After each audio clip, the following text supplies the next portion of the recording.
اب زنا جو ہے اس کے لیے حضور نے جو کچھ فرمایا وہ سن لیجئے. عن ابن عباس قال ما رأيت شيئا اشبه باللمم مما قال ابو ہریرہ عن النبی صلی اللہ علیہ وسلم. حضور کی حدیث ہے ان اللہ كتب على ابن آدم حظه من الزنا ادرک ذلک لا محال. اللہ تعالیٰ نے ہر انسان کا زنا میں ایک حصہ لکھ دیا ہے جو اس کو پہنچ کر رہے گا. فزنا العین النظر، آنکھوں کا زنا ہے نامحرم عورت کو دیکھنا، یہ بھی زنا ہے. اگر زنا کو روکنا ہے تو یہاں پر بھی قدغن لگے گی. ایک جگہ آیا ہے حدیث میں النظر سہم، یہ تیر ہے. یہ نظر جو ہے نگاہوں کے تیر، یہ تو آپ شاعری کے اندر بھی اور گانوں کے اندر بھی نگاہوں کے تیر سنتے ہیں کہ نہیں سنتے؟ النظر سہم، یہ تیر ہے. وزنا اللسان النطق یا منطق، زبان کا زنا ہے کسی عورت سے گفتگو کر کے چٹخارے لینا. عورت کی آواز میں بھی ایک لوچ ہے، حسن ہے. اللہ تعالیٰ نے اسے سراپا ایسا بنایا ہے کہ مرد کے لیے اس کی ہر شے کے اندر اٹریکشن ہے، اس کی آواز میں اٹریکشن ہے. والنفس تمنا و تشتہی، اور باقی رہ گیا نفس، وہ تمنا کرتا ہے کہ اب میں اس سے آگے بھی بڑھوں اور زنا بھی کر لوں. والفرج یصدق ذلک کلہ او یکذب، لیکن یہ ہو بھی سکتا ہے نہیں بھی ہوتا، لیکن یہ زنا تو کر چکا نا. کان کا زنا اس نے کر لیا، آنکھ کا زنا اس نے کر لیا، زبان کا زنا اس نے کر لیا. اس کو زنا کی تعریف میں لایا. ایک اور روایت ہے جو مسلم میں ہے، عن ابی ہریرہ کتب علی ابن آدم نصیبہ من الزنا مدرک ذلک لا محالہ فالعینان زناہما النظر والاذنان زناہما الاستماع واللسان زناہما الکلام والید زناہا البطش والرجز زناہا الخطأ والقلب یہوی وتمنا.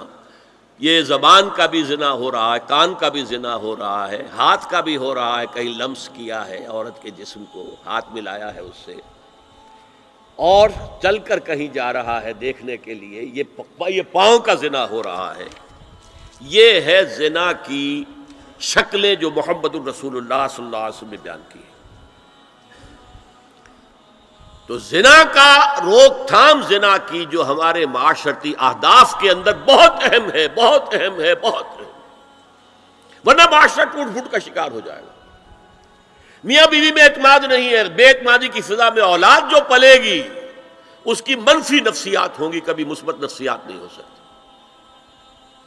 والدین میں محبت ہے، آپس میں اعتماد ہے، ایک دوسرے پر اعتماد ہے، ایک دوسرے کا لحاظ ہے، ایک دوسرے کی دلجوئی ہے، ایک دوسرے کی مدد ہے. یہ ساری چیزیں جو ہے وہ ایک فضا پیدا کرتی ہیں گھر کے اندر. وہ ایک نارمل، ایک صحت مند فضا جس میں کہ نئی نسل پروان چڑھے گی تو وہ ایک پازیٹیو اور مثبت نفسیات لے کر پیدا ہوگی.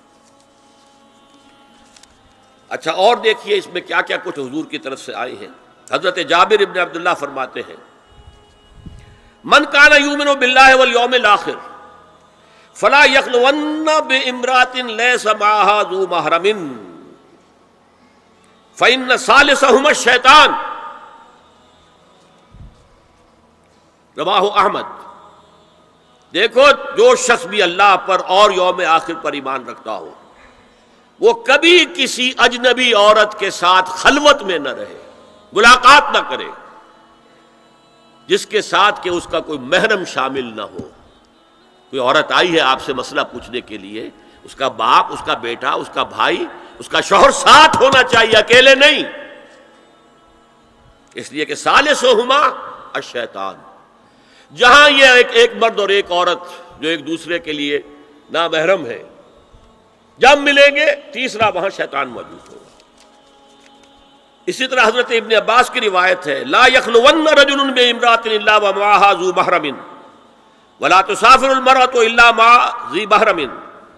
کوئی مرد کسی عورت کے ساتھ خلوت میں نہ ہو، اکیلے نہ ہو، مگر یہ کہ اس عورت کے ساتھ اس کا محرم موجود ہو. اور کوئی عورت سفر نہ کرے جب تک کہ اس کے ساتھ محرم موجود نہ ہو.